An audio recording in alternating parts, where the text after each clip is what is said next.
The victory horns are live, and they are sounding for the new BMF champion. And his name is Justin Gaethje, after a sensational second-round head kick knockout victory over Dustin Poirier to cap off just a crazy night of fights, not just in the MMA world, but the boxing world as well. And we are here to react to a very memorable UFC 291 event. Thank you for joining us, everybody. I am Mike Heck, still here in New York City. I don't even know what to say. What an absolutely incredible card. But I am not here alone. We have the wise wordsmith himself, Shaheen Al-Shatti, joining us once again. Hello, Shaheen. What's up, man? I'm loving the whimsical background you got going on in this hotel room. It's very Mario Kingdom-esque. It is. It's a very, it's very designy. Not really my style, but hey, what can you do? It's right around the corner and it's cheap-ish. So what can you do? And of course, Mr. Hot Take himself, Mr. No Gray Area, Jed Meshew. Hi, Jed. What's up, buddy? How was the watch party? Did you guys have fun? Oh, so much fun.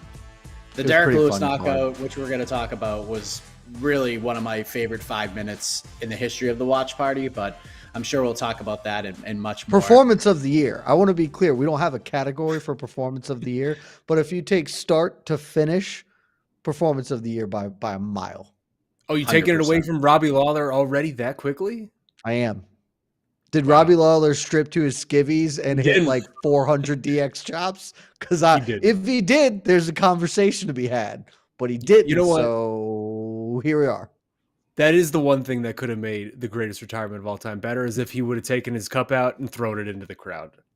Yeah. Just stripping naked and throwing everything to the fans. It's incredible.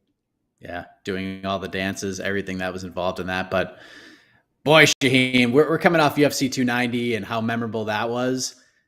I feel like 290 from like a technical aspect will probably be like the better card overall. But in terms of just which card we're going to remember the most, at least to this point in 2023, I feel like this one's, and I know it's maybe recency bias, but I was jacked up heading into this thing, and I was even more jacked up on the walk back to the hotel because of what we witnessed tonight. How would you sort of grade the quality of the card overall, especially with how we finished things up with Justin Gaethje's incredible knockout, which we'll dive into a little bit more in depth in a moment. But this was just a crazy-ass card, wasn't it? I mean, it absolutely was. I don't know if it was better than 290, right? Like, that's a pretty high bar to set. I would still have 290 as the event of the year. But I mean, what a month of fights, just generally, right? Like the fact that we got these within the same month, really just a couple of weeks away from each other. Tremendous stuff. Main card was really, it was everything we could have asked for, except for one blip. Little Tony Ferguson fight was more depressing than anything. But other than that, I mean, this was a very fun night of fights, and you couldn't have asked for more, right? Like this was a tremendous, and Utah just seems to bring it. Like whatever's in the air in Utah is just bringing out these really wild results, and I'm here for it.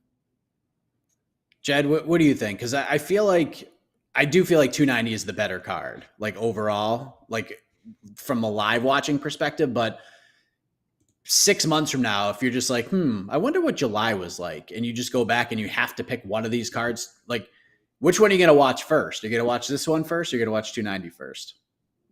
This is not even a contest. It's 290 by a mile. Are we pretending? It was 3 weeks ago. Do we not remember getting on this program and being like, is that one of the 5 best events that has literally ever happened? Robbie Lawler with the iconic retiree, 1,000,000,008-second finishes, an electric performance, one of the greatest performances we've ever seen in the main event, the co-main event, one of the best fights of the year. Like 290 is killing it. Has nothing bad to say about 291, but it would be prisoner of the moment to say that this was any level of more enjoyable. The Derrick Lewis thing is sensational. That's just awesome. I mean, this was a really good card top to bottom. Hell of a July from the UFC. But I don't remember feeling like really sad watching UFC 290. And there are 2 moments that you could be pretty sad about on just this main card. So not even a contest. Fair enough. Just wanted to float that idea out. But Shaheen, let's talk about the main event. You joined us for the co-main event, but the main event, Dustin Poirier, Justin Gaethje, we're wondering what this first round was going to look like. It was tactical, but somewhat chaotic. You could see the intensity ramping up as the round went on. And then the second round happens, and less than a minute into the round, Justin Gaethje taps into his inner Leon Edwards and delivers almost the identical finish in the main event that we got at UFC 278 the last time they were in Utah. So talk about Gaethje's performance and just him ethering Dustin Poirier the way that he did, because I don't think a lot of us saw that coming the way that it happened. No, I mean, I think all of us picked Dustin Poirier on the preview show, right? Like, I have to say, man, the continued evolution of Justin Gaethje has not stopped being surprising to me in sort of the depths and the levels to which this guy has been able to continue evolving into his mid-30s at this point. I mean, this was a very different Justin Gaethje than the guy who came into the UFC fighting Michael Johnson and just going balls to the wall at all times and just trying to be the most exciting fighter ever to live, right? Like, this Justin Gaethje tonight, very aware of the moment, very aware of how important this was for his career. We saw an extremely technical performance in there. And I mean, I just love this man so much. Of just be like, I've never really trained that kick before. I never really tried that kick, but it seemed like a good time to throw it out. Like, it's just magic every time this guy's in the cage. He's now fought 12 times in the UFC. He has 12 post-fight bonuses. Like, this is the levels to which this man delivers every time out. Every time you see him is almost unparalleled. Like, right? Like, we could talk about Robbie Lawler all we want. We did a couple weeks ago, but like, Robbie Lawler had some stinkers in there. Justin Gaethje has never had a stinker his entire life, and that thread continues through. And at this point, like, I am very excited for whatever. I feel like we have talked in the past about like Justin Gaethje 2.0, right? Like, Justin 2.0 was going to be the guy that went in and fought Khabib, and it was going to be a pretty intriguing stylistic fight. And then Khabib made very short work of him. This is almost that 3.0 level of him where he just, again, the continued evolution of him. I am extremely interested to see what just this version of Justin Gaethje could do against an Islam Makhachev, because Islam Makhachev is not Khabib. He's maybe 80% of Khabib, and I think that 20% there, that's a lot, right? Like, that's pretty important. When I look at the overall landscape of 155 right now, this version of Justin Gaethje to me is by far the most intriguing matchup stylistically in person who maybe could threaten Islam, who's not Alexander Volkanovski, and I'm here for it. And obviously, we have some steps to go. Charles and Islam are going to do their business later this year in that rematch. I'm excited though, man. This Justin keeps proving me wrong, and it's very interesting, and it's cool to see. Jed, a lot of the talk on the preview show was, and even just with our primers throughout the week was, is this a lock for fight of the year, right? And I think a lot of us felt like it might not be the fight of the year, but it's at least going to make all of our lists. And I don't think a lot of us took into consideration that we could get a knockout of the year nominee out of this. And we certainly did. This is going to make all of the lists. It may not win, but is going to make all the lists. What did you think of Gaethje's performance? Are you surprised that it played out the way that it did? And I know this is one of those fights where we all said, sort of in a cliche way, nothing would really surprise us here. But to see the way that head kick landed and to see Poirier go down in a heap like that, did you see that coming at all? It was certainly not what I predicted. I'm not surprised by this because all outcomes were in play here except for boring. Boring was the only thing that could not have happened in this fight because Dustin Poirier could have clubbed Justin Gaethje. They both hit extremely hard. The commentary made a point of, Charles Oliveira saying the hardest dude who ever hit him is Justin Gaethje. Gaethje has always been that dude. The thing with Gaethje is he usually doesn't swing like that hard, but he still hits like a freaking truck. So I knew that this was a possibility. Dustin Poirier hasn't been knocked out. It's just not a thing that really happens to him since the Conor McGregor fight a lifetime ago. So that's the other thing. Like, he's been tagged a bunch. I mean, Michael Chandler had him hurt at various points, but he still fought his way through. Real tough to fight your way through getting kicked right upside the head like that. So not what I anticipated. I did pick Justin Gaethje to win this fight, but I thought it would be a really back and forth war and not just sort of a sudden explosion. But Gaethje looked so good tonight, man. Like, I don't think he's going to be the dude to beat Islam.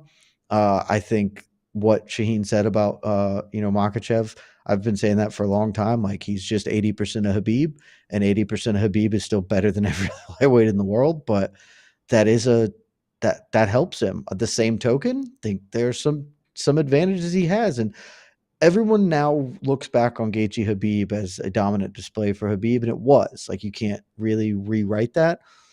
But also Habib was like 3 leg kicks away from getting folded. Like he was having to go through fire to beat Justin Gaethje. So maybe something happens if that's what happens with Makhachev or Oliveira. I mean, Gaethje dropped Oliveira like 4 times in that fight before getting dropped himself and getting submitted. I'd love to watch them run that back. So, not shocked by the outcome. It's not what I anticipated, but I knew it was in the range. And this is just dope because Justin Gaethje fighting either of these dudes for the belt is going to be electric. It's going to be real interesting to see how the UFC sort of approaches this because, Jed, one thing that you have said for months was that Conor McGregor is not going to fight Michael Chandler next. It's just not going to happen. And of course, like a pretty good call too, Mike. And of course, we knew Conor, about that prediction. We knew Conor was going to have something to say, but he basically laid it out like, F Chandler, let's go, you and me. And I know Justin Gaethje has accomplished a lot. And the one thing he really hasn't accomplished is winning the undisputed title. And that opportunity could still be there for him if he fights Conor. So do you feel right now that Justin Gaethje's next fight, are you ready to put like a 95 to 100% tag that he's fighting the Makhachev Oliveira winner? Or do you think the UFC will pivot to this Conor Justin Gaethje fight because Conor wants it and Justin don't like the man at all? 100%. He's fighting for the belt next. Gaethje's not going to step aside to fight Conor unless it is a sum of money that the UFC won't offer him. Like he's just not going to do it because if he wins the title, he can fight Conor, or if he loses, he can fight Conor. And you heard him at the post-fight presser. He basically no-sold Conor the entire time. Like it's just he's not going to. He wants an undisputed belt, and then he can worry about Conor. The Conor fight is always there for him. When you are the level of fighter, the level of showman he is, that Conor fight never goes away. So 100% he is fighting for the belt this next one. Yeah, I agree. Shaheen, interesting times here for both of these guys. Justin Gaethje going in there and he's going to fight for the belt. Where does Dustin Poirier go now? This is one of the big questions we had. Does the loser just get knocked out of title contention altogether? And I felt like this result kind of kept the door somewhat open for Dustin Poirier because then they could do the trilogy fight, perhaps for the belt if Gaethje somehow wins it. But Gaethje saying something very interesting at the press conference that him and Poirier were talking in the octagon. They were just kind of like had a gentleman's agreement. Let's just not fight each other again. I think that'd be like a really good idea. But where does Dustin go now after this loss? Well, first I want to say, just echo what Jed was talking about. I mean, Justin no-selling Conor in that post presser was pretty delightful, if I have to be honest, right? Like that, like this is a man who has been in the Conor like orbit for a really long time now. He's wanted that fight for a really long time, and the way he no-sold him just made Conor look almost like really desperate in a way that was unique. And also, I just have to say the line that he spit was tremendous, A+, right? Like I think he's turned me down 6 times, and usually you have to lose to fight him, so I don't know what's going on. You usually have to lose to fight him. Like that's pretty great right now. Justin's killing it. Dustin, I mean, this is a tough one for Dustin. We've been in a weird spot with Dustin for a while now, even going back to the Conor fights, right? Like after the Conor fights, it seemed like, well, obviously he's going to fight for the title next. That's sort of what's been waiting for him. We were all calling him the #1 lightweight in the world, even though he didn't have that belt. He doesn't get it.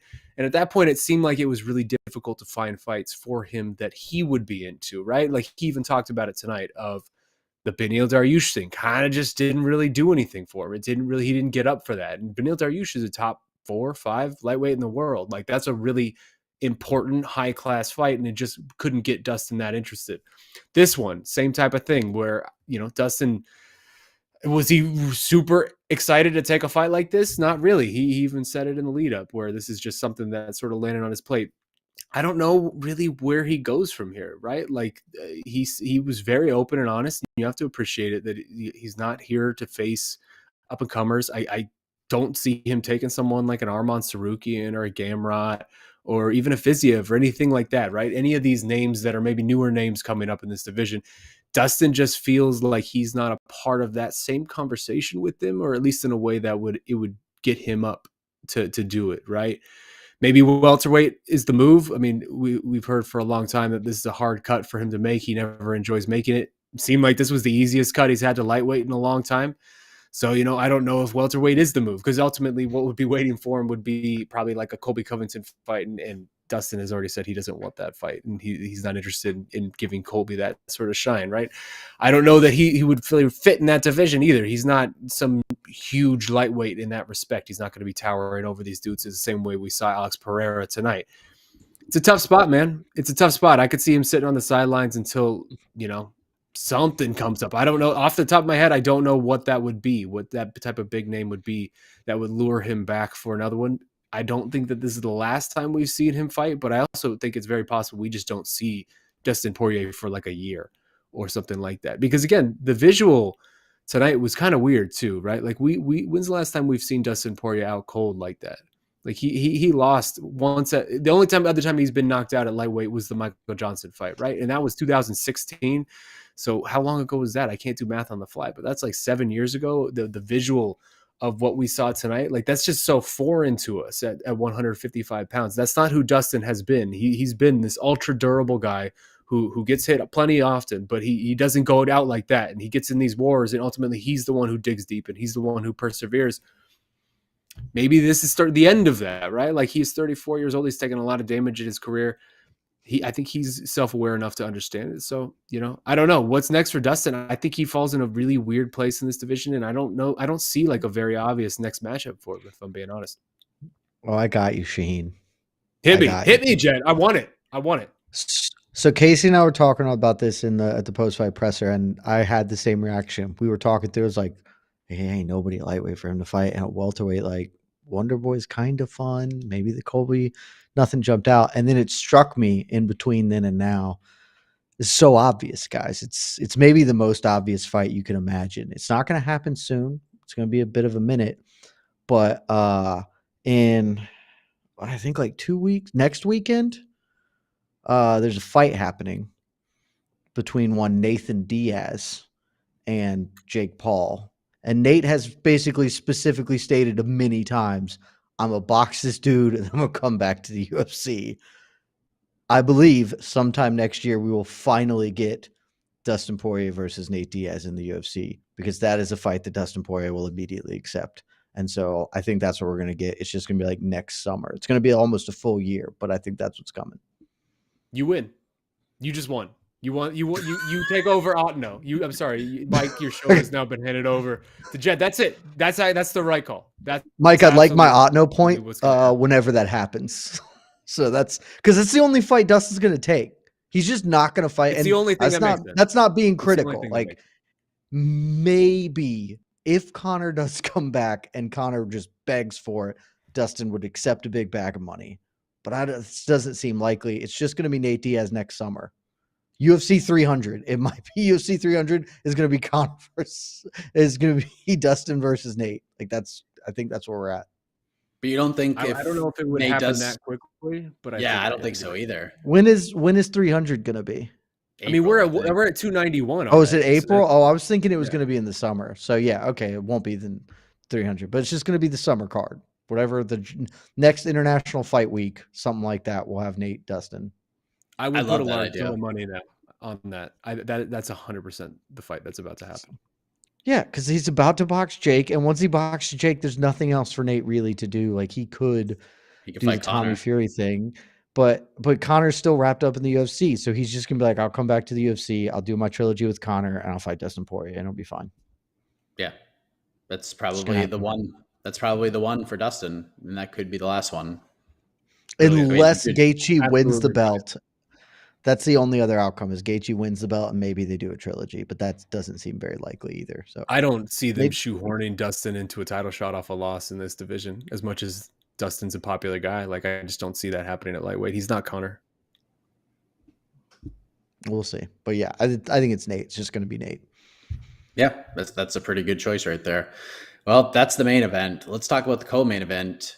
Alex Pereira getting it done, Shaheen. You watched it on the watch party, and I thought, even rewatching it, because I had to go put the timestamps in, I watched the second round back on the watch party, and I was like, oh my God, like Electric. I felt like we're this Electric. close to my prediction ringing true of Pereira landing a big flying knee in round 2 after getting up from a takedown.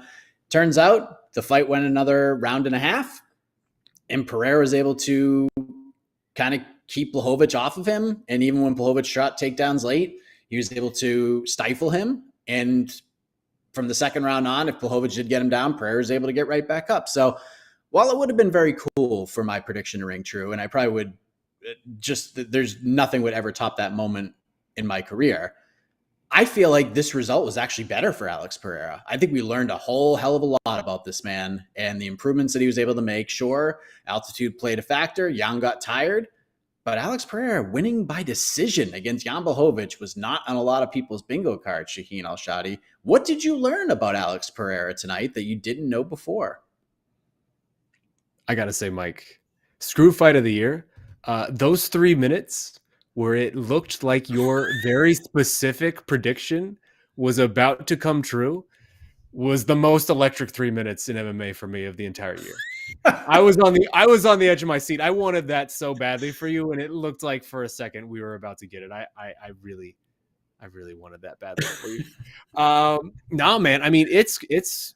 I agree with you. Like that was I was incredibly impressed by that, and I'm just generally incredibly impressed by Alex Pereira and sort of what he's been able to do at this point in his career. Like this man, I know you said it on the post show or on the presser show, Jed, because I tweeted it. But like Alex Pereira is speed running a potential Hall of Fame UFC career in record time in a way that I've really never seen anyone ever do it. And it's absolutely absurd when you think about it, because less than 2 years ago, this man was fighting the immortal Andreas Michailidis as just like this weird novelty. And losing to him. He was losing to dude, he was purely like this curio, like this really just fun novelty on the undercard of this pay-per-view. We're like, hey, maybe this will just be like a fun thing we can talk about until he inevitably loses and we don't get the Izzy fight. And now, like less than 2 years later, I think it's like 20 months, UFC belt hanging above his mantelpiece, can call himself the only middleweight to beat Izzy in MMA in the UFC. One of only 2 light heavyweights now to beat nice. To beat Jan Blachowicz in this division's post-Jones era. And he is 1 win away from becoming the 8th 2-division champion in UFC history. Like, that's a hell of a resume for anyone, much less someone who has less than 10 MMA fights on their resume. Like, it's nonsensical. It's ridiculous. It makes me so much more fascinated to see this, like, rush of glory champions and contenders who are just like rushing over to MMA now to see like, hey, if this worked for this guy, maybe this will work for us too. Like maybe we're about to enter just a really fun era of cool kickboxers doing cool kickboxing things. But tonight was impressive, man. Like Jan Blachowicz is no one's fool, and yeah, Alex Pereira went in there. I thought he showed really improved takedown defense. He stopped 5 of those 8 takedowns. Pretty decent submission defense in that first round. He was thrust into a really tough spot. You have to imagine Glover Teixeira has been putting him in that spot for quite a bit in the preparation for this. He made it out of it, and he really just outlasted Jan. And we were talking about it on the watch party, but those calf kicks, man, the way he just chews these dudes up with those calf kicks is brutal to watch. Like I am stunned Jan was still moving in the way that he was by the end of that fight. Alex Pereira versus Yuri is the fight this division deserves. Right. Like that's the title fight. That is a fight of the year contender on paper if I have ever seen one. Those 2 Tasmanian Devils are just carry like the best version of unpredictability and the death touch and all of it. Like that is a matchup that screams chaos in the best possible way. And I'm so excited for it because it seems like finally this 205-pound division is sort of getting out of the malaise, the weird cursed nature of it that befell it in this post-Jones era. Like I feel like we're there. We're almost there, right? I love that you just said the division's getting out of the weird cursed era when for the second time in less than a year, the light heavyweight champion has vacated a belt 2 days. But that's what I'm saying. But this next one is tremendous. This is my most anticipated fight of the year, maybe. No. I agree that it's fun. But light heavyweight hadn't been fun for years. When John was the champion, light heavyweight sucked for much of the run. We're having some fun. It's been terrible. Now we're having fun. We're about to watch Alex Pereira boop Yuri and become the champion. It's going to be incredible. It's going to be the funniest so damn good. thing. It's Yuri is so going to good. throw a spinning back elbow and get booped mid-spin, and it's going to be incredible. I can't wait for it. It's going to be the best. Well, 10 I mean, fights. Jed, 10 fights. This man has 10 MMA fights. What the crazy. hell are we talking As about? the wonderful Koposa tweeted earlier this week, or tonight, sorry, not this week. It's really fun to watch Alex Pereira prove that MMA is a fake sport. MMA isn't real. And it's not, oh, you guys think for 30 years this is what fighting is? No, MMA is fake. And Alex Pereira is proving it. It's great. It's the best. Now, Jed, I listened to No Bet Sparred, and even when this matchup was made, you felt like this is a really kind of bad matchup to introduce Alex Pereira to the division, and you felt that you picked Jan to win. You felt Jan would go on and just kind of wrestle him the entire time. It was going to look very similar to the Izzy fight. It was something that you brought up. To see how Alex Pereira fought in the first round was not great for him, but to see him come back and, as Shaheen said, just outlast Jan Blachowicz and not just go out there and just ether him, just win a 15-minute decision and get the job done.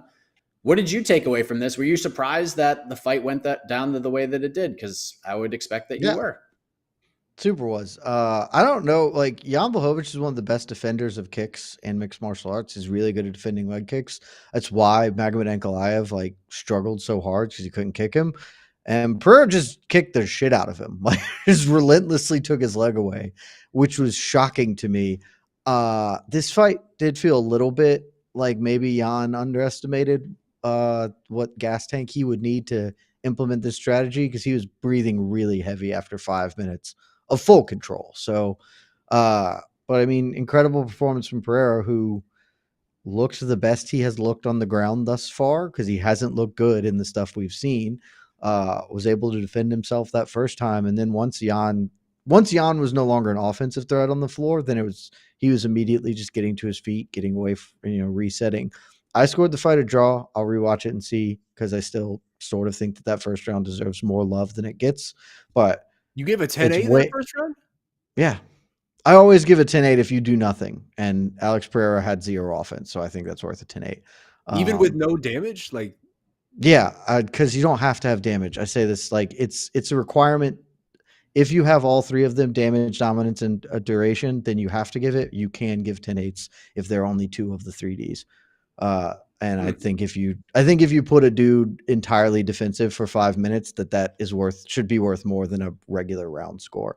But I don't begrudge anyone who gave it a 10-9. For MMAfighting.com, I officially scored it 10-9 because I knew that's what the judges would do. I want to rewatch it, because I think there could be an argument that Jan actually won the third, because as I was watching it, it felt like he was scoring a lot too. The optics were just terrible. But it's not like Pereira really ran away with the third. It was a really close fight. Jan thinks he got robbed. I think that's insane. But, incredibly impressed with Pereira regardless. This was a fight that is difficult for him. Magomed Ankalaev is maybe the toughest dude for him in this weight class. This was not an easy fight, and certainly not an easy debut at 205. And he showed a lot of resilience. If there were 2 more rounds, he'd have just finished Jan. So I'm super excited to watch him boop Yuri. It's going to be really fun. I love Yuri, and he is going to get booped, and it's going to be incredibly funny.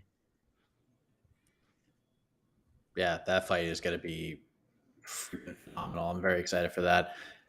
We had Kevin Holland. I'm sure we'll get to that in a moment. Bobby Green, Tony Ferguson, Yowzer.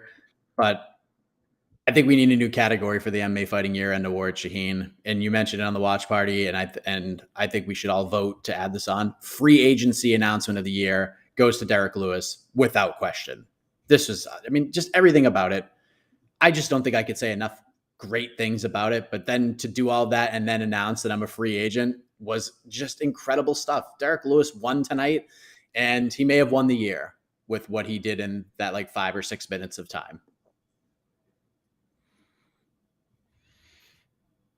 Oh, that was the truth. Okay, yeah, I agree. You're not wrong.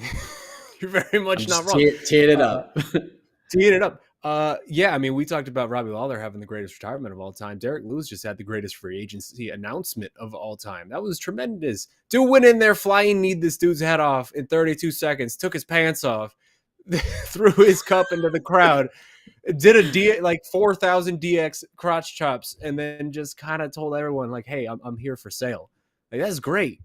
That's A+, 5 out of 5, 10 out of 10. No notes. Like you just crushed it, Derrick Lewis. And this is going into a fight where like you heard a lot of people kind of low key calling for Derrick to make this a retirement fight.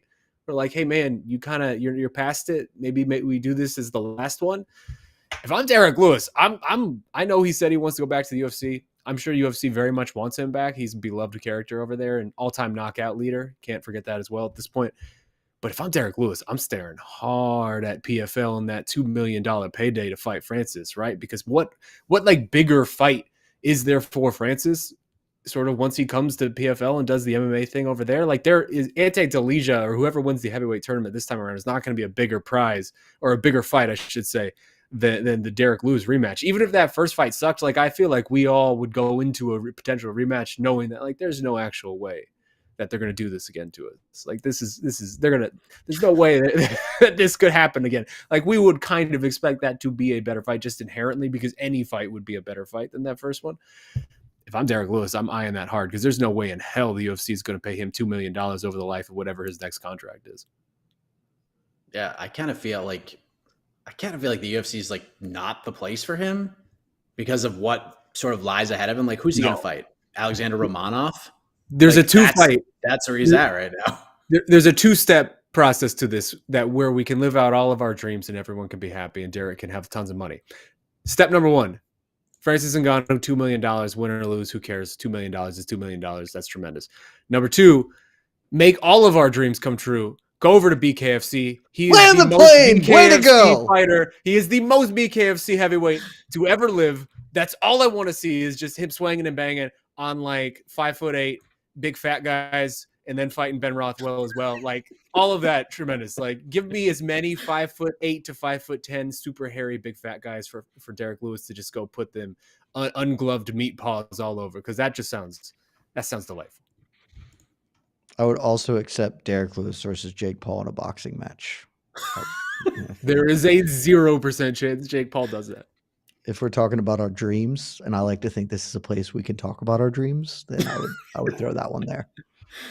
Yes, and I'm sure you agree with all of that, Jed. Jed, it was kind of a sad start to the main card. We had 2 finishes to start the main card, but kind of sad, right? Tony Ferguson, we didn't know. We felt like they were sort of like he drops Bobby Green in the first round, and we're like, oh my God, like this might happen. Maybe Tony gets back on track. And then Bobby just kind of tore him apart the rest of the fight, puts him to sleep with the arm triangle late in the 3rd round.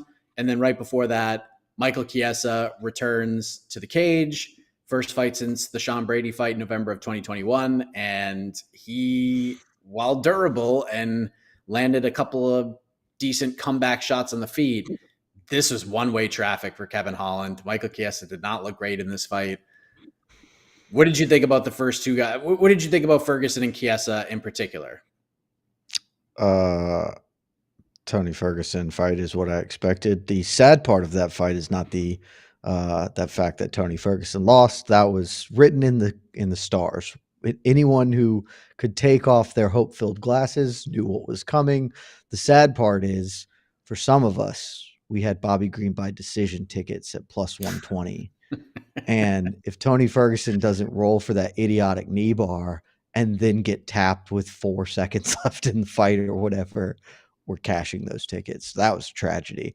The opener, Michael Chiesa apparently retired and didn't tell anyone and then still picked up a paycheck. We've all been there. Look, you put in your 2 weeks. You're like, I'm just here. I'm just cruising. Let me just collect that. Just get that check. Because he wasn't there to fight. I don't know what that was. That was it was one of the worst performances I've seen this year, like that I can think of off the top of my head. Chiesa looked petrified. I said this in the pressure show. It looked like Chiesa thought he was fighting Francis Ngannou, like from the jump of, if he hits me at all, I'm going to physically disintegrate. I must dive for the legs immediately. It's a super weird performance. He's since come out and says he's going to dust himself off and fight again. I'm not sure why. Maybe you just don't want to go out like that, but that was horrific. So that looked like that man should not fist fight anymore. He's doing quite well as an analyst. I don't know if Kevin Holland, I can't tell if he looked good or not because cases look so bad. So, bit of a tough hang to start the card in that regard. And then what the Tony Ferguson. And there was very much a world where we went Chiesa looking awful, Tony Ferguson getting slept at the end, and to Derrick Lewis getting knocked out by Pizarro. Thank goodness for Derrick Lewis, because if that was the three that we had, this could have been the bad vibe cards. But, stand up, Fat Pat, let's go. And then I can sort of forget about those other two fights, because those fights, when you said at the top of the show, we'll go back and look back on this. I will not. This is not an event that I'll be like, oh, I'll look back on the main event, but the other parts of the main card are just like entirely forgettable. Certainly those first two openers. I don't know about entirely forgettable, but yeah, I understand where you're coming from with the first two fights. Shaheen, as the longtime driver of the Tony Ferguson train, give us your thoughts on what transpired tonight. Come on, man. People are going to ask for it. It's time. Man, you know what sucks? Because I've been thinking about this, obviously. As we continue this slow, agonizing march towards the Reaper for this man, it sucks that Tony Ferguson at this point in his career has essentially, I don't know how to frame this, but like, it is a great tragedy to me that he has so thoroughly come to represent the cruelty of the fight game in so many different respects, right? Because like watching a Tony Ferguson fight used to be one of the most fun viewer experiences in the sport, right? Like it was a different, it was an aura, like an atmosphere. It was just, you knew you were going to have a really fun time regardless of what happened. And now this man, to me, can't walk into an arena without just like this overwhelming, looming sense of dread, just so almost like filling the air for all of us to be like, man, I just really hope this doesn't get really ugly. And so you combine that with the fact that he already is like essentially the quintessential tragic figure of his era, right? Like this is a man who I, for a long time, called him the best lightweight in the world, the uncrowned champ of that division, of the best division in the entire sport. At worst, he was a top 2 lightweight for like a good 4 or 5 years of his prime. At worst, he was the second best lightweight in the world for a long time. And he didn't get his opportunity ever to fight for an undisputed title purely because of politics, purely because of whatever the Conor McGregorification of the game was at that point in time. He had bad management who also happened to manage Conor McGregor at that point in time. Like there are just a lot of circumstances and also just bad luck, right? The cord tripping, all the different times we didn't get the Khabib fight, all of it. Like there are so many elements to this that parlayed themselves into this man's just extraordinarily bad and tragic luck that he suffered over the course of the very prime of his career that left him now as this guy who had one of the longest win streaks in UFC history, and yet he somehow didn't challenge for an undisputed title. Like it's just, it sucks. The moment's clearly passed, and now we are left with someone who essentially embodies like whatever the worst version of this guy is going to be the last one around him to understand that this is done, and it's going to last much longer than it really should. And so the fact that, again, all of this wrapped up, like the fight game is a cruel place. And in no ways is that cruelty more strongly seen than in Tony right now. Just with all those elements, everything wrapped up into it. It's a bummer, man. It's a real bummer that like a top 5 lightweight of all time, one of the great exciting fighters of this era, this is sort of what we've come to with him. I hope that this is the nadir of it. I hope that this is the saddest moment for it, and that, whatever if he can pull off some sort of UFC can match make him somebody, and then say, hey, this next one's your last one, and people around him can get around him and say, hey man, this next one probably should be your last one. You do not look like Tony Ferguson in there anymore. I hope that happens and he can pull off some Robbie Lawler moment, and we can celebrate this man for who he is, and he can spend an entire 2 weeks in the lead up to that fight with people telling him how much they care about him and how much his fights meant to them, and having that sort of moment. I just don't know if that's going to actually happen, because I think that he's the type of guy that is going to ground this into dust and just keep getting up and keep trying over and over and over again. And it's just going to get really, really uncomfortable to watch. And I hope I'm wrong. I really hope I'm wrong. But I mean, this is someone who all week was saying 5 fights to a title, So I don't know. Yeah. The whole thing's a bummer. The whole thing was just a really big bummer, if I'm being honest. Like it really put me in a bad place. And then Derrick Lewis saved the day before as this card kept going. Now Tony's just 6 fights to a title. He's He didn't say UFC title. Could be a Oh, lot no. of titles out there. Oh no! Stop that! Stop that! It sucks. Yeah, it's tough. Give him and Joe Lozon, UFC 300. There you go. Double retirement fight. We could celebrate one of these guys. It'll be all good. Yeah, like people Rest- keep throwing out the Jim Miller thing, and it's like I don't even want to see. I'm fine that with Jim anymore, Miller. man. I don't even. Why not? I Who don't think cares? that's competitive. You're not going to give it. Tony's going to lose to anybody who put him in there. He cooked. Anybody who is not me is going to beat him. Like, Give him Jed. Look, if you want to do it UFC, I will. I'm morally opposed to fighting for you as an organization for a number of very obvious reasons. I'll do this one. I'll take that L for Tony if that's how you want to set it up. But I think instead we should just let him fight forever, because then BJ won't have the most losses in a row in UFC history. There's the idea. That'll make me happy. There's the idea. Bring back BJ. Do the BJ fight. I'm here for that. I could accept that. Here's the thing, though. Mike, you said 300 retirement fight for both. That'll never happen, because Tony is never going to be like, I need to hang it up, and he's just going to fight forever. And so he's not going to do the I'll fight one last time. He'll fight until no one will employ him. I think that seems pretty likely based on all of the conversations he had this week about being back, and I got bad people out of my life, etc. He's going to fight forever, and it's the worst part of the sport. Well, it's not the worst part. There are it's up there. other It's up worse there. parts, but it is a very, very bad part of the sport. Can we get CM Punk back in here? Maybe Mike Jackson, somebody? I feel like Mike Jackson's already booked. Well, after the business in Iowa, he can maybe come back and do a favor for Tony. Maybe Nico Price is just the guy to fight these legends in their final fights. I do not want to.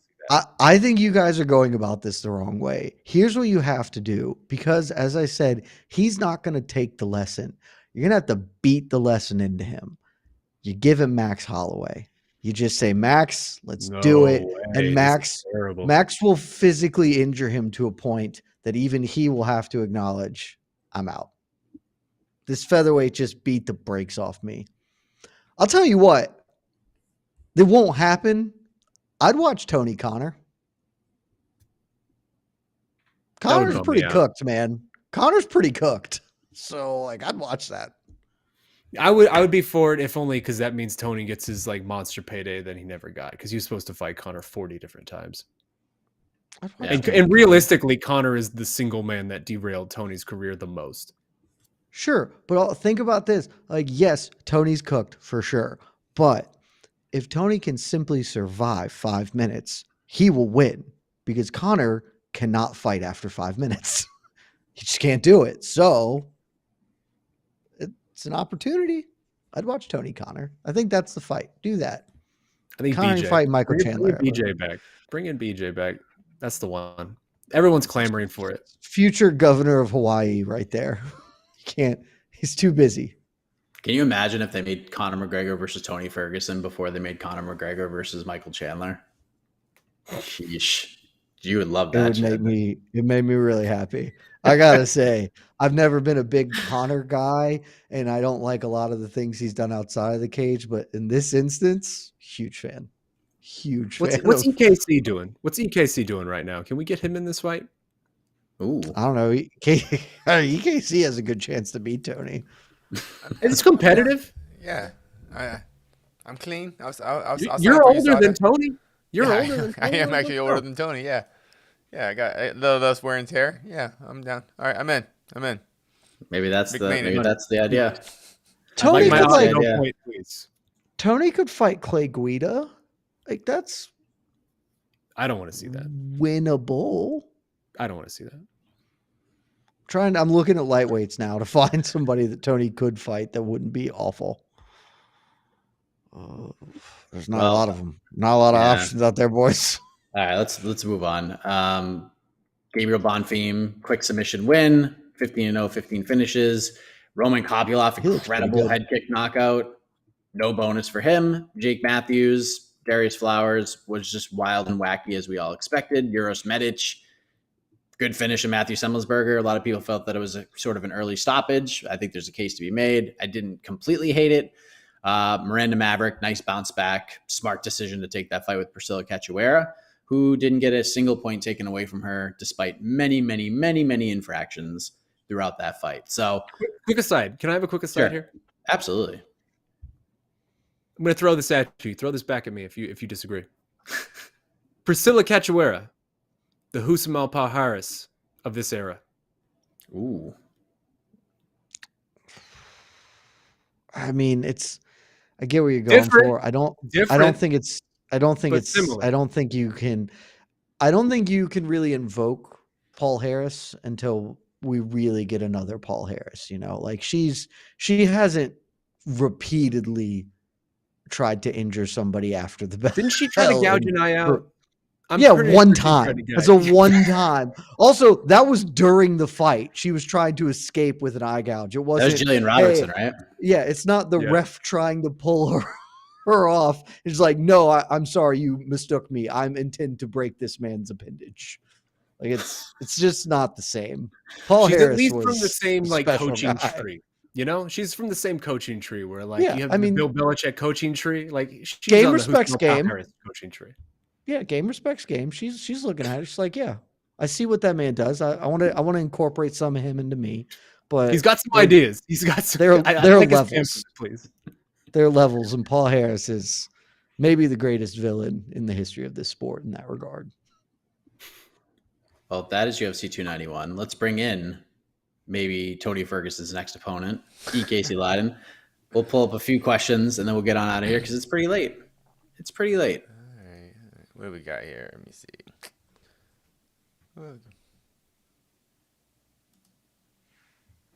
Let's see. No, but really, what do you think of Utah? Hilarious. Dude, Dustin might win the questions. Go ahead, Sheen.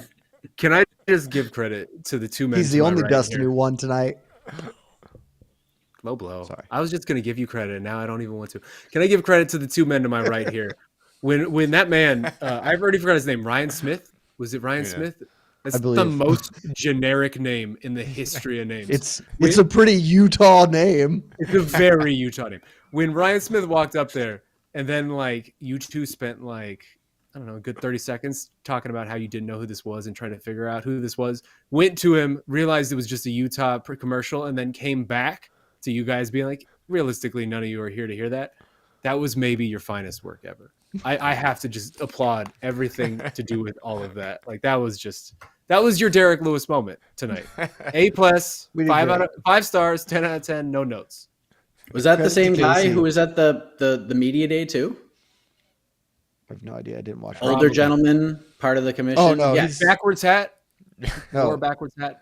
Very cool. Ryan is not part of the commission. He's the owner of the Utah Jazz. Okay, so he's just a spokesperson because they didn't have Dana or whatever. They were just like, here's this. Hello, fellow kids. I have a backwards hat, and I'm here to talk to you about how great I'm one Utah of you. is. I'm just a billionaire with a backwards hat. It's very low unemployment. Do the backwards chair too, and be like, yeah, let's really get down with it, kids. Type of thing. because at media day, just all of a sudden, a random older gentleman sits down at the table and talks about, oh, we're so excited to have the UFC back here in the commission, and then he's like, if you guys have questions for me, please ask away. And obviously, people were like, well, this Who dude, are you? Yeah, he had a longer scrum than Justin Gaethje had at media day. Oh, Ryan Smith definitely had a longer scrum than Derrick Lewis, who was in and out extremely quickly in the post-fight presser, and maybe Pereira, who was not there very long either. They did a full-blown Utah ad read for 20 minutes. It was a long time. Sheesh. Utah sounds like a great place, guys. Look, they paid millions of dollars to get the opportunity to make that ad read. And then Casey was like, hey, we should just go back on because F this. So no free advertisements for Utah. Every time they come to Utah, we're getting pretty wild cards. So if this is going to be just a consistent thing every year and we're going to get some pretty nasty stuff going on in Utah, I'm here for it. Yeah, you see great. Dude, the last Utah card was bad. The last Utah card was awful. But it also gave us an all-time highlight. It did, but if that miracle doesn't happen, instead it gives us an all-time terrible fight card. So I don't know. I mean, they're going to keep coming back because Utah's going to keep paying them. So Yeah. get used to it, everybody. And we'll keep talking over Ryan Smith telling us about the great tourism industry of Utah. Can I ask you two gentlemen a question? Super Can I ask fun you to not drink. Can I ask you two gentlemen a question? Because I already know where Mike stands on this. We talked about it on the watch party. If you're the lucky fan in the Utah crowd who catches the Derrick Lewis Cup, what's your move? What's your next 15 seconds? Yeah, I'm not catching that. Okay. Catch it. I'm assuming Chewy. it's warm. It's definitely warm and sweaty. Warm and sweaty. What are you doing? Because Mike said give it to a kid, and I think that's the No. worst. I think that's illegal. What I really I was comparing what I was saying was I was comparing it to catching a foul ball at a baseball game. If someone wants that ball, or in this instance, that cup more than I do, then I'm just gonna give it to them. Because I'm just like, what am I gonna do with this? And I'm not gonna put it on eBay and sell it. What am I gonna get for a Derrick Lewis worn cup? Maybe something. Maybe there's somebody out there that'll be a lot. Probably more than you'd think, honestly. That was a classic moment. I think you could get something for that. Yeah. So I that's would just, if someone really wanted, come on, let me have it. I'd be like, but the thing is, fine, take the fucking cup. You got to think there's an hour and 15 minutes left of you just sitting there holding the cup. The card's not done. That's fine. I don't You want don't have a backpack or anything. You can't. It doesn't fit in your pocket. You just. No, you don't have a backpack. You can't. Yeah. You didn't come to this fight with a backpack. Yeah, you just hold it. Here's the thing, Shaheen. You actually nailed it because I don't think I'm going to catch it anyway. I think I just would be like, why would I try and grab that? But if I did end up with it for whatever reason, it's an iconic thing. We talk about it in the Damn They Were Good. What's a piece of memorabilia? There are many pieces from Derrick Lewis's illustrious career. But look, it'll be weird, and the night of, it'll be weird. But in 15 years to be like, I'm the dude who owns the cup Derrick Lewis heaved into the crowd in Utah before thanking the Mormons and talking about how he's going to go have relations with his wife. That would be it's not a thing I'd put up behind me on the wall tomorrow. But if I had this in 20 years, you'd be like, what is that? And when I told you, okay, that's kind of sick. Yeah, It's there's a kind of very weird. clear. It's also kind of sick. I don't know when it is, but there's a very clear tipping point in the timeline where it ages super well. well. A cool thing that you have suddenly. It ages super well. So it's like a fine wine. You gotta just store it away for a little bit. Derrick Lewis's warm cup is like a fine wine, of course. That's Derrick Lewis's warm cup, sweaty cup is like your hair when you're trying to grow your hair long. There's an uncomfortable stage, and you got to get past the uncomfortable stage. Very much. I'm just saying, when we inevitably do the Damn on Derrick Lewis, the Fedor Sword of Absolute Victory Award, the cup will be mentioned. It will absolutely be a mentioned item. So I would keep it, or 1,000% keep it if I caught it. What if you weren't even looking? It just hits you. just lands in your beer as you're holding your beer. If also, AK was here, he put out a poll, and we'd get a lot of votes on this. Here's the thing: if I go with a bunch of buddies, and I'm already 6 beers deep into this card, I'm 1,000% trying to talk one of them into doing a shoey off the cup. There were a lot of shoeys being done in that crowd. I'm 6 buddies, and we're all drunk, and be like, "Come on, Pete, do it, and we'd be having a real good time." Is Pete? I don't know who Pete is, but he seems like the guy who would do it if you just immediately went to him. Pete is my generic person name. If I'm just need a stand-in, it's one of the names I always go to. All right. What a start to the questions, by the way. Huge fan of this. Good work, guys. Hey, credit Shaheen. That was awesome. Yeah. I don't want to put this up there, but is Tony Ferguson about to be the Bigfoot Silva of lightweight MMA? At least he apologized. Yeah. Is that accurate? Are we going that route? Man. I hope not, man. If we're doing this still 2 years, 3 years from now, is he in some random Russian org? It's not a good time. He fought in France last time, Bigfoot, and it was a decision loss. So that's an improvement. The answer here is yes. I mean, look, he was at least somewhat competitive with Bobby Green, who's a top 30 lightweight probably. But yeah, he's not beating anybody good anymore. It just is what it is. Not too much. Yeah, not too much to say. Just makes It's me just sad. if you've just been around this sport or combat sports in general, this is just how it goes for a certain subset of fighters who are very, very good. This is a Especially- particularly cruel one, though. Just Yeah, considering everything. Because Tony never made that payday. That's the problem. Never got it. He never got the payday. So Which I'm glad that he got the Nate Diaz one recently of like getting some yeah, last you're right. second Yeah, I guess negotiation. Like, he that's did get a little doesn't bit mean of event. something, Yeah, you're right. but it's still not enough. Yeah. On a positive note, we didn't talk about this gentleman at all. Too much. How scary is Gabriel Bond for him? Dude's real good, isn't he? He looks exceedingly solid. Really fun prospect. Keep developing. I knew that was like, I think I may have picked on one of the things we were talking about this week. By sub was just the most obvious outcome because he's got a really good gilly, but I mean, he's jumped on that thing immediately. That gilly was nasty. The way that Always jump the gilly. Oh, Always. Dustin didn't jump the gilly. He lost. Coincidence? I'll let you figure it out. welterweight needs it too, man. I don't know that welterweight has like obviously Shavkat, but I don't know. There's a lot of like really interesting young prospects coming up at welterweight right now. So Just a Yeah, couple. I mean, some, but not as JDM many and as Gary. lightweight. Gary. Yeah, JDM, He's got- Gary. Like you could name a few, but it's not like some big reserve like lightweight has and featherweight, bantamweight. Yeah. Well, but yeah, I mean, yeah, it's great to have more, and he looks really, really good. Yep. I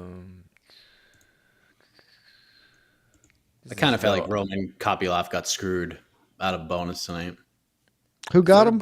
The Bombing? Oh, all main card The fighters. main card all finishers. Main cards. Jeez, yeah. I mean, That's why Gaethje and Lewis card both placement absolutely matters. deserve it. Card placement Certainly. matters if you want that money. It matters. Kevin Holland kind of just doesn't deserve it because of how inert Michael Chiesa looked. I don't really have any issues with it. Again, it's just dumb. Stop doing post-fight bonuses. It's just bonuses for finishes. It's we don't have to relitigate right, that. that's It's all incredibly yeah, dumb. Yeah. Agreed. If you'd like to incentivize excitement, just do bonuses for all finishes. How cool was Honestly, Herb one of the Dean's best things. slide One of the best stoppage? things Herb's done in forever. Like Herb still got it. Yep. Vintage No hokey Herb pokey Herb performance. that time. Granted, it would have been impossible to really second guess with the way that all flew out, but great work from Herb. Yeah. Broke up the double play very nicely. The only bad refereeing that I can remember on this card, and I will acknowledge that I was not paying attention for the Maverick Cachoeira fight all that much, but not taking a point in the vicious eye poke on what was that fight? The Ferguson fight? No, the other one. Ferguson did get. Well, no, the Ferguson fight was also really, really bad. Actually, the Oh, Ferguson fight you know- was really awful. That was When actually like they're- a really that was big actually- moment in that fight. That was Actually, like a yeah. momentum changer in that We fight. didn't really talk about that. That changed the fight. That changed the fight absolutely. I kind of joked about it in our Slack channel, but I think it's kind of true. That gave Bobby Green a big break. And what happened right before that? Was he dropped? He got dropped. He He got got dropped a minute before. And before that, yeah, he got a good 2-minute recovery, and then after that, it was pretty much all downhill for Ferguson. So, yeah. Eye pokes matter. Always What was cheap. the other bad eye poke tonight? What did we forget? Maybe I was. Well, there was something else that was happening. Oh, it was the weird. There was the body weird kick. thing. Yeah. That whole thing was super weird.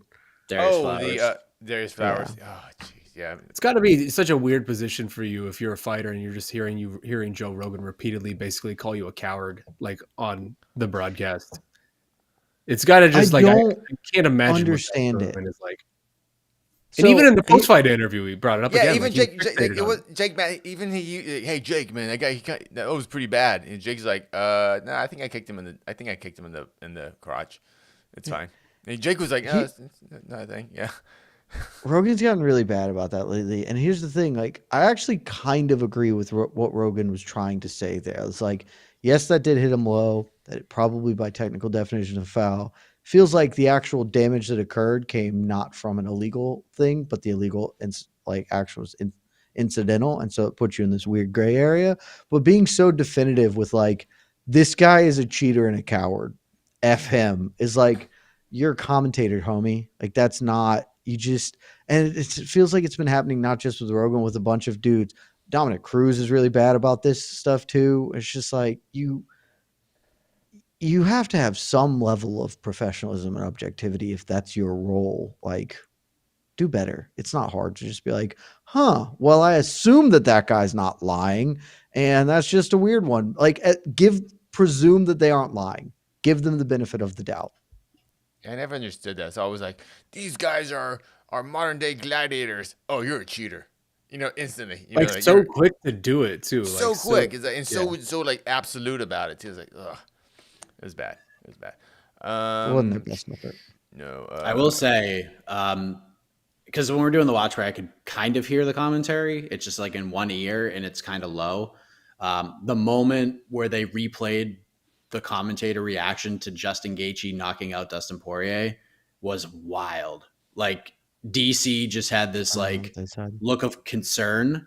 Rogan just had this look of shock, and John Anik was just exploding. Like, you got to see all of these different emotions just kind of come together. It's not like your typical fight reaction where Rogan's like throwing DC in the chair and Anik screaming and yelling. Like, you get to see like the utter shock on Joe Rogan's face and the somewhat like heartbreak for DC because of the relationship he has with Dustin Poirier, and then Anik just being Anik, that Boston side of him coming out, just enjoying the violence. Like, it was a really cool replay to watch. At least for me, I was like, wow, like that just kind of encapsulates like all the different emotions you can feel after a crazy moment like that. It was nuts.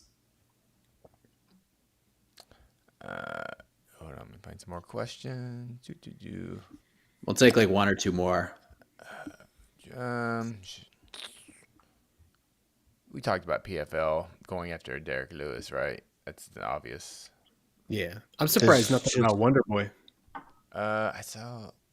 God, I love the UFC. What petty people. I don't know. I don't know if we've confirmed this or not. I know Mike Bond tweeted it out. Unconfirmed, but it seems pretty likely to be true. Yeah. So yeah. It's just like, you don't really want to rant. You don't want to rant It's on really it funny. until we can confirm it. But it's just, if this is actually the reality of this situation, especially like given Stephen Thompson's background of having this happen to him with Darren Till and what happened after that, where Darren Till like suffered no consequences whatsoever and went right to a title shot, and then Wonder Boy hasn't come close to like even sniffing a title eliminator since. Yeah. Like, come on, man. Yeah. That dude did his job. He invested a ton of money probably into a 3-month training camp. He left his family, flew to Salt Lake City. He fulfilled every fight week obligation you put in front of him. He hit the contracted weight. He did not sign to fight at middleweight. He signed to fight at welterweight. He's 41 years old. A loss is like slamming his window shut for good. Like, you already budgeted out the money to pay both these dudes the show purses. Like, you're just not going to pay him. Yeah.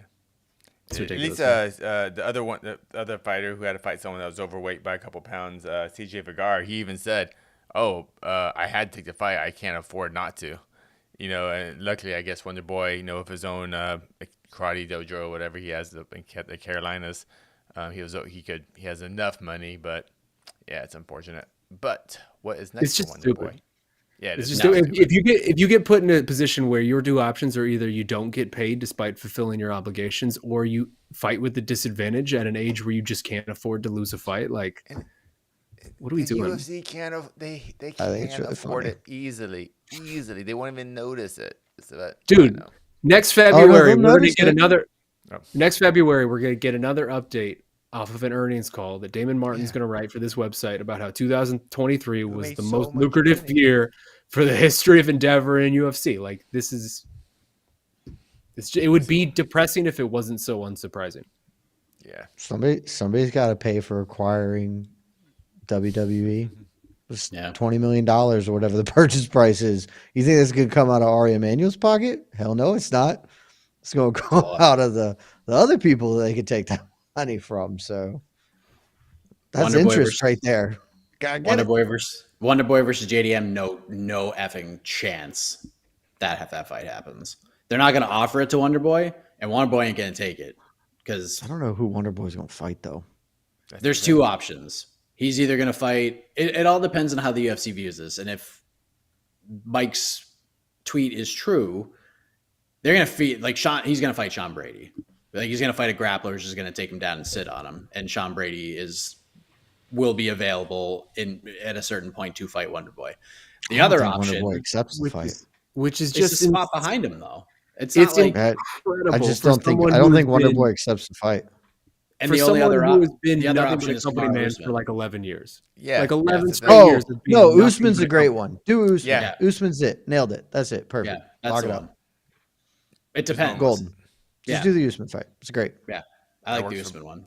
Yeah, I think it works. Wonder Boy would take it. Think that's a good. Yep, Usman would just do definitely that take it.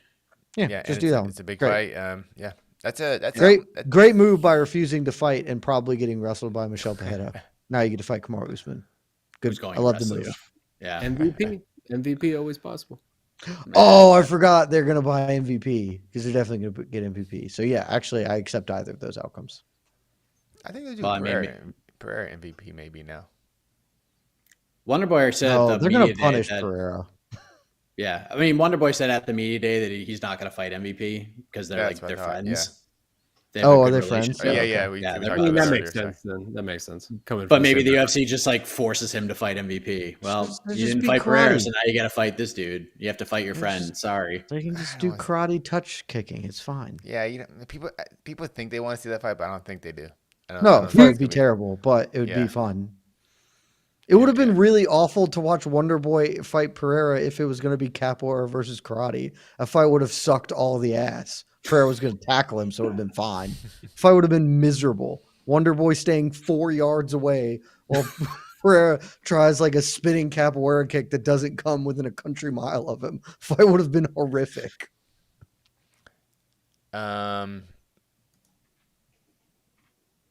If Lewis gets re-signed, is Tybura his most logical matchup? God.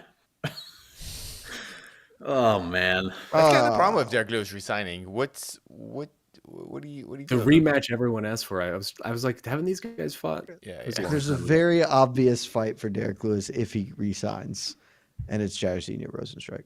Yeah, that's the one. Yeah, That's it. if he resigns, that's the only fight you possibly put together. Which is Or- exactly why you It don't seems resign. unlikely. It You seems go to really PFL. unlikely that Derrick Lewis Yeah. is going to resign because he can just sign with the PFL for one fight. Be like, hey guys, I would like to accept the one fight offer for $2 million, and then go do whatever else. Ba- I'm back to basically, you, Say Nate. whatever they else. basically do Don't what Nate say Diaz whatever is else. doing. Like BKFC is not the whatever else. You know what the whatever else is. I think I'm the one who said Derrick Lewis to be KFC first. I know, I'm with you, but if he wants to play the field a little bit, get that love, I'm okay with it. But go get your 2 million first, and do it now so you can go to Saudi and you can sit, ringside for Francis versus Thing and be like, oh, Francis lost, but now he can fight me in the PFL Smart Cage. Woo! It's Pocket Porter after he beats Junior Tafa. Ooh. Wait. You know I'm here I for any would. and all Pota. I mean, two guys who have taken their nutrition seriously. They're taking their workout seriously. They're more svelte than they've ever been in their entire careers. I mean, just the build to that's going to be incredible. Derrick Lewis isn't going to know who Parker Porter is the entire time until after he fights him.